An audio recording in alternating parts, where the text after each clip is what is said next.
Hey everybody, welcome to another World of Warships replay, and this time looking at the Tier 7 US battleship, the Colorado. This is a ship that follows on from the New Mexico. At first I absolutely hated it, particularly in its stock configuration. It is just so bad. Once it's fully upgraded, it's still not as fantastic as the New Mexico, but it's maybe not as bad as I initially thought. It certainly does feel bad though, because you've just come off an amazing ship. It's kind of like the reason many people don't like the Comet, although there's nothing wrong with the Comet. In fact, the Comet is a fantastic tank in its own right. It doesn't have the go-kart on crack feel that the Cromwell has. Sorry, tripped over that. And so a lot of people don't like it very much. Now, the Colorado has, and I should have looked this up before the video, but it has bigger guns than the New Mexico, I'm pretty sure. I think it's where the US introduced 16-inch guns. Please don't shoot me if I'm wrong. They might be 15s, but they are passably big guns, put it that way. The Japanese get 16 inches, I think, at tier 7, so it would make sense. Anyway, the main upgrade that you get from the New Mexico in the face of other downgrades, like having less guns, 4 double turrets instead of, or sorry, 4 doubles instead of 4 triples. Doubles, of course, meaning that the guns can elevate independently, they're not twin turrets. You get a scout aircraft, a little Kingfisher. Now this is a big thing because this is the first US battleship to get a scout aircraft at tier 7. The Japanese get them at tier 5. The British have Warspite already in the game, which has a scout at tier 6. I'm not sure which tier the British will get scouts on their tech tree. Colorado is also a lot less maneuverable than Jesus, I can't speak tonight. The New Mexico. The New Mexico has a rudder shift time of about 16 seconds with upgrades. The Colorado is closer to 19 or 20 seconds. Your turn radius is still pretty good, but that rudder shift time is an absolute killer. You can really feel the difference. It also has less hit points, as you may have noticed.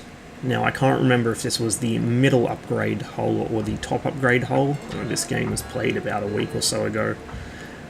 But it's one of the upgrade hulls, as signified by the Second World War era camouflage and the anti-aircraft guns.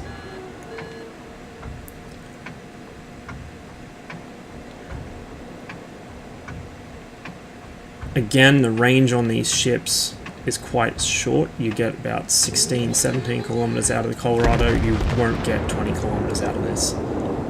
So you still have to close quite, well, closely, I guess, to the enemy ships to be able to deliver effective fire. And the fact that you have less guns overall means that your chance of hitting out of a broadside goes down significantly at long range. As far as trading shots at long range goes, the New Mexico has an enormous advantage in that it has 12 guns, and so it just basically shotguns shells into a certain area of the map, whereas the Colorado you have to be a bit more precise. So far my team's split pretty evenly. We hold the west and east caps with the center going to the enemy.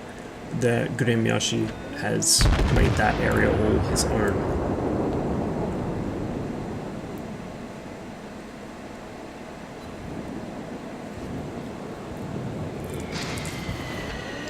Do take a bit of incoming fire there, but nothing too bad just yet. The enemy have 5 battleships to our 3, but we have an aircraft carrier to offset it. We also have about... we've got the same number of cruisers as them, and the same number of destroyers, just looking quickly at the scoreboard. Oh, sorry, no, they had 1 extra destroyer, my bad. So it's not too bad. It's not a perfectly balanced team comp, but it's about as good as you can expect from a closed beta at that, particularly on a relatively low population server. I do get 1 hit in there, but not the kind of damage I would want. Outwardly speaking, if I just take a quick look around at why I'm on the way to the actual fight, which might take a while at 20 knots, the Colorado is outwardly very similar to the New Mexico. They have the same sort of hull shape.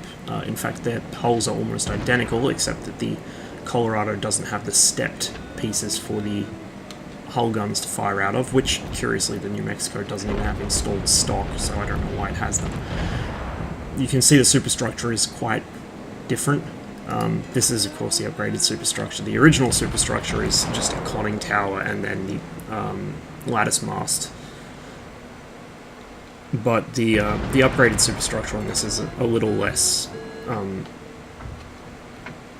intentional looking, I'll say, than the New Mexico. The New Mexico, it looks, you know, like it was designed instead of just kind of cobbled together out of spare parts. Get a couple shells into that Cleveland, not as many as I would have liked, only does about 4,000 damage, but he's in a bad spot, so he'll go down sooner or later. Enemy Omaha makes a run for the channel, looks like he's going to beach himself though. Cleveland's in cover but about to leave it, and the New Mexico appears to be firing HE. What a genius. Now, it does actually work on battleships with lots of guns. Wiremings are quite nasty if you get close to them and they are firing HE. But when you're only landing 1 or 2 shots, not much point. Able to take out the beached Omaha. I felt kind of bad for that, to be quite honest. It was not very nice. Now, one thing I should note, particularly with the US battleships, because they turn so tight, when you are heeling over in a hard turn, remember you're exposing your hull beneath the waterline in the direction opposite your turn. So if I make a hard right turn, the left side of my hull will be exposed. Now, the big problem that comes from this is that you have this massive target, your hull, heaving out of the water, and parts of you that would normally be protected by the water are now exposed.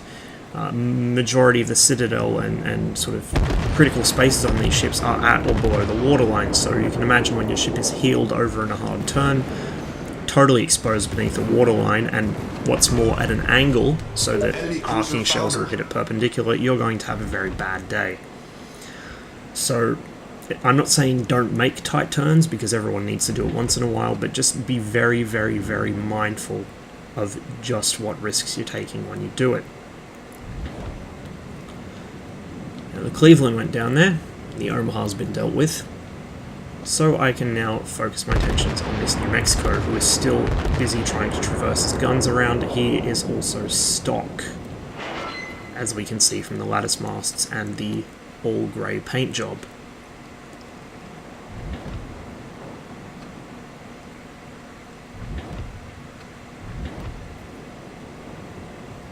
Two more enemy battleships are hanging out in the 3 and 4 lines, respectively, heading in opposite directions. Not really much coordination happening on this team, it seems. My own team are pretty spread out as well, but at the moment it's not too bad. I do have support coming my way. We've more or less taken the east side of the map.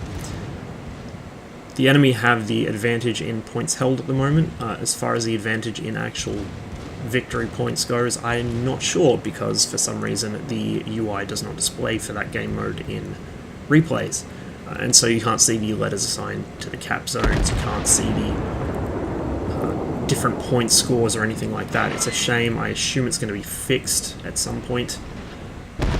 And here we can see the enemy New Mexico demonstrating exactly what I said about waterline and sharp turns. However, none of my shots actually hit below the waterline, so he gets away with it. Unfortunately, my little Kingfisher gets shot down there. I get kind of careless with my scouts, and I tend to put them up in the air when there's not really much need to. I'm a bit of a baddie.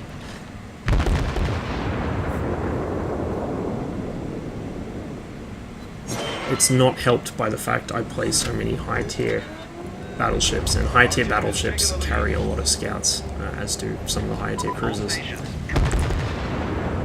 An upgraded New Mexico comes barreling around the corner, puts some shots into me. Now I begin a left turn here to keep my guns on him and to try and angle my hull towards him a bit. In hindsight, it's probably a bit of a mistake. because while this turn would have been fine, I hesitated partway through it and reversed the turn in the opposite direction. Didn't get much damage in there, and here you can see me slowing and stopping and drifting forward slowly. Now, if I'd reversed and turned or just made a hard left turn, I might have got away with it. However, I kept drifting slowly forwards while trying to begin a turn to my right. I actually did have plenty of space to turn. I could have done it, but there's a low health battleship hanging around here, and I'd like to get some more shots into him, so I'm going to be a complete puppy and not pay any attention to my own advice about mobility. I'm just going to kind of putz around here in this channel, you know, almost run myself aground and wait for this guy to expose himself, which sure enough he does. Out go my shells. I'll take that. Heavily damaged. He gets some pretty serious hits into me in return, and you can see I'm nearly run aground here.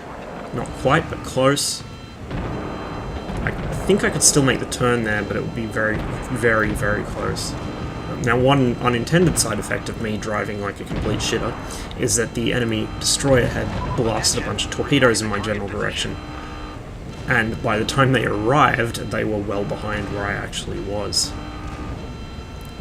You'll see that in a moment. Putting some more shots into the New Mexico, getting some help from the New York here.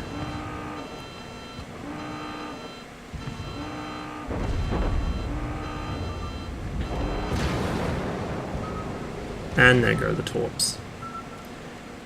Guns are nearly loaded. As soon as they are, I should be able to finish this New Mexico off.